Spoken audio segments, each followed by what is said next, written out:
on the back page of the Daily Mail. Liverpool and Egypt row over stars' fitness for national duty. Riath, just put some flesh on the bones here. Explain this one. It goes back a couple of months now, doesn't it? Yeah, it's good story, this one by Lewis. Obviously, it follows on from what happened at AFCON. Salah injured his hamstring there, and there felt at the time like there was a little bit of a rumbling between sort of Liverpool wanting to have him back in Liverpool for treatment, and now this has continued to. Egypt have got a friendly coming up in the Middle East against New Zealand, and they've named Salah in the squad. Liverpool don't want him to go because he hasn't played for Liverpool since I think the Brentford game in the middle of February. So Liverpool's position on this is quite understandable, and so is Egypt. Egypt want to be able to pick their best players, even if it is a friendly. Liverpool are thinking, well, you know what, he's our best player, and we've got Man City coming up, so no, thank you.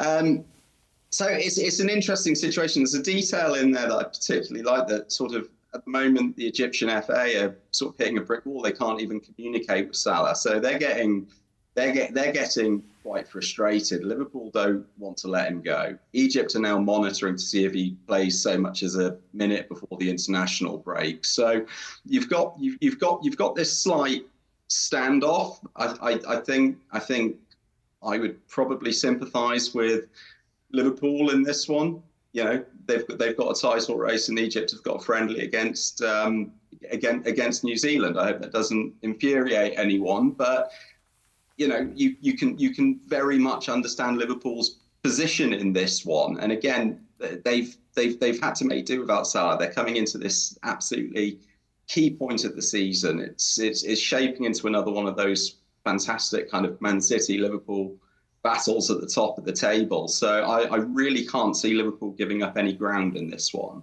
Yeah, John, interesting, this piece by Lewis Steele. It reports that Egypt have not been able to get in touch with Salah. How important do you feel for Liverpool's title chances to negotiate this smoothly and reserve Salah here, particularly with the doubts over his fitness?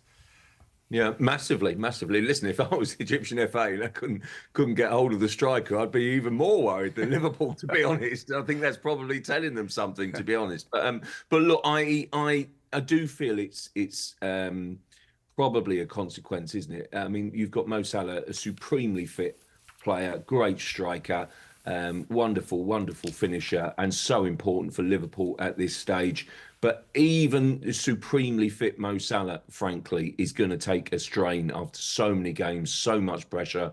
You know, obviously had AFCON last couple of months ago, and frankly, it's going to take its toll. Of course it is, and I just think at some stage, some of these players just do need a bit of a break, a bit of a breather. And frankly, if he doesn't get one now, then if I'm Liverpool, I'd be really worried about his fitness for the last few games of the season. Because if Liverpool are going to win the title, then it's going to have to be with Mo Salah at his best, scoring goals, and they need him fit to be doing that.